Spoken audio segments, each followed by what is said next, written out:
Students, welcome back to my channel. In my previous video, I started with the tenses and tenses I told you three type of tenses: present, past and future. ठीक है, पिछले video मैंने आपको बताया था कि tenses तीन प्रकार के होते हैं: present, past and future. And हमने सिंपल प्रेजेंट टेंस को डिस्कस किया था। हमने ये भी बताया था कि उनके सब पार्ट्स भी होते हैं: simple, continuous, perfect and perfect continuous. तो अभी मैं आपके साथ ले रही हूँ simple past tense. Last time हमने सिंपल प्रेजेंट लिया था, कॉन्टिन्यूअस नहीं ले रहे प्रेजेंट का, क्योंकि पास्ट और सिंपल प्रेजेंट में थोड़ी सिमिलैरिटी है, हम उसी को लेके चलेंगे। ठीक है, एंड आई थिंक आप उससे बेटर समझेंगे। तो सिंपल पास्ट टेंस, पिछले वाले वीडियो में हमने देखा कि सिंपल प्रेजेंट टेंस क्या होता है। Simple present tense when we talk about something which is done in the daily routine, जो रोजमर्रा की चीजें होती हैं वो हम कवर करते हैं, तो उसको हम सिंपल प्रेजेंट टेंस से कवर करते हैं। And in that tense we use, जो हमने किया था सब्जेक्ट, हमने ये लिया था प्लस V1 S और ES प्लस ऑब्जेक्ट। हमने ये फॉर्मेट यूज किया था प्रीवियस वन के लिए, ये लिया था हमने सिंपल प्रेजेंट के लिए। ठीक है, इसी को मैं साथ में रख के ही आपको सिंपल पास्ट समझाऊंगी। तो सिंपल प्रेजेंट टेंस। नाउ अब पास्ट टेंस की बात करते हैं। पास्ट टेंस क्या है? सब कुछ वही, लेकिन पास्ट टेंस में, यानी कि डेली रूटीन की जो चीजें हैं वही अगर पास्ट टेंस में हम उसको एक्सप्रेस करते हैं तो वो सिंपल पास्ट टेंस होता है। ओके, सो हमने प्रीवियस में देखा था first form of verb and S use करते हैं, इसमें हम यूज करते हैं V2, second form of the verb. यही डिफरेंस है। इसमें हम यूज कर सकते हैं यस्टरडे, लास्ट नाइट, वो भी यूज होता है, लेकिन जो फॉर्म ऑफ वर्ब है वो V2 चलती है, यानी कि second form of the verb होती है। अब एग्जाम्पल ले लेते हैं। सबसे पहले past tense, daily routine things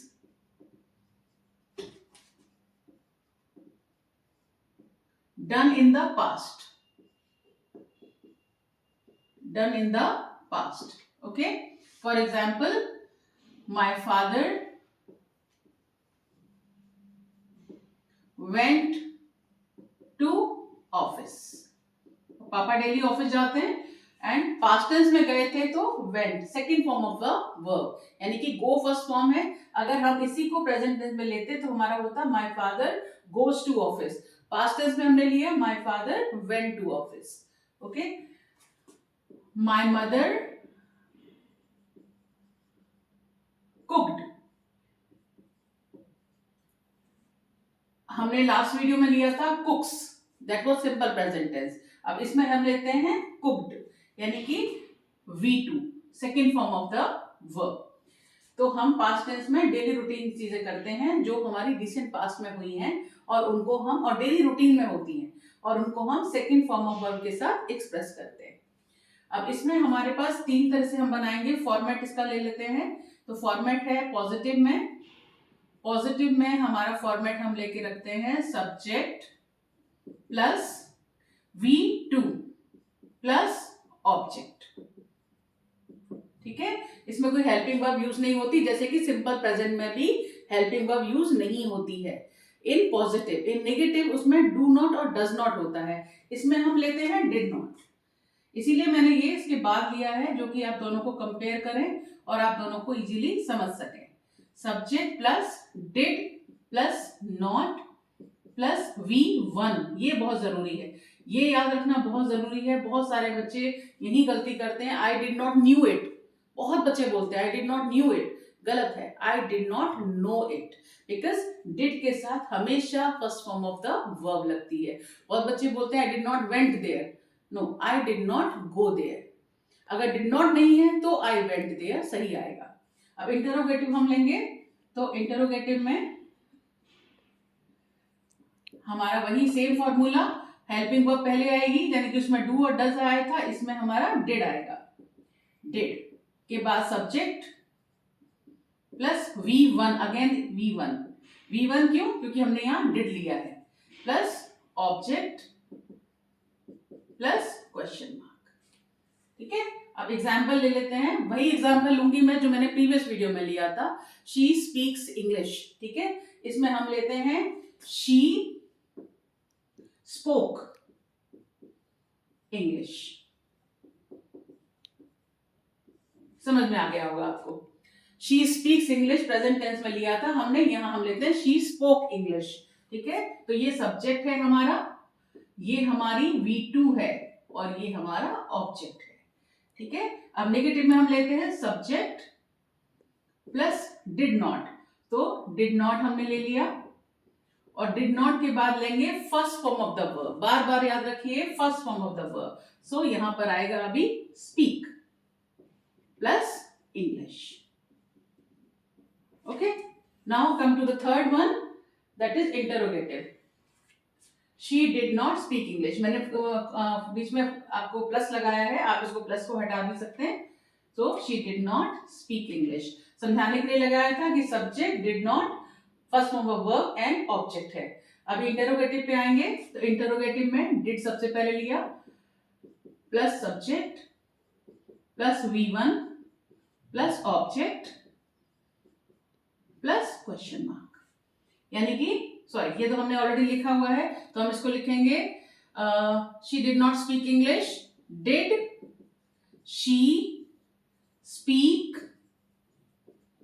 English, did she speak English. इसको आप ऐसे कनेक्ट कीजिए, डिड के साथ डिड आ गया, सब्जेक्ट ये आ गया, V1 ये आ गया और ऑब्जेक्ट ये आ गया और यहाँ पर क्वेश्चन मार्क है जो इसके साथ हमने कनेक्ट कर दिया।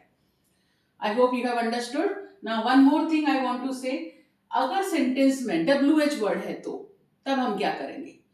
अगर कब, क्यों, कहां, कैसे, व्हाई, व्हेन, व्हाट, वेयर है, तो हम उसको कोई फॉर्मेट में हम चेंजेस नहीं करते, इंटरोगेटिव में हम कोई चेंज नहीं करते, उस वर्ड को सबसे पहले लगा देते हैं, सिंपल। अब डिड शी स्पीक इंग्लिश, इसमें हम लिख सकते हैं how, how did she speak English, वो इंग्लिश कैसे बोलती है। ठीक है, इसको हम वाई करना है तो हम यहां पर वाई कर देंगे, why did she speak English. हम इसको व्हेन भी कर सकते हैं। ठीक है, तो यानी कि जो भी आपका WH वर्ड है वो हमेशा हेल्पिंग वर्ब से पहले लगेगा इंटरोगेटिव में, और ये फॉर्मूला इसी में नहीं सभी में अप्लाई होगा। यानी कि जो आपने कल किया था, टेंसेस किए थे, उन टेंसेस में भी आपने लिखा था डज, आपने लिखा था डज शी स्पीक इंग्लिश। ठीक है, अब इसमें हमने अगर WH वर्ड लगाना है तो हम क्या करेंगे, उसको पहले लगाएंगे। हम यहां लगा दिया why does she speak English, so WH word पहले आ जाता है। आई hope you have understood it, समझ में आ गया होगा। इसके अलावा भी अगर आपको yesterday है, last night है, कुछ भी है, वो उसके बाद में आएगा।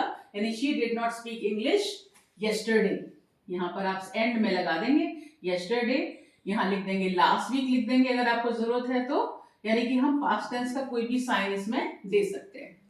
ठीक है, टेंसेस आपको मैंने पहले बता चुकी हूँ कि बहुत इंपॉर्टेंट है सीखना, without it you can not write the answers also.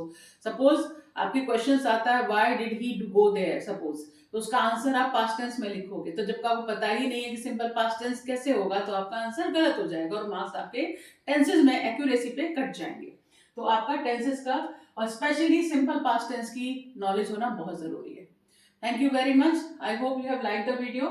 Please subscribe to my channel and keep watching. I'll put the exercise in the description box and you please do that.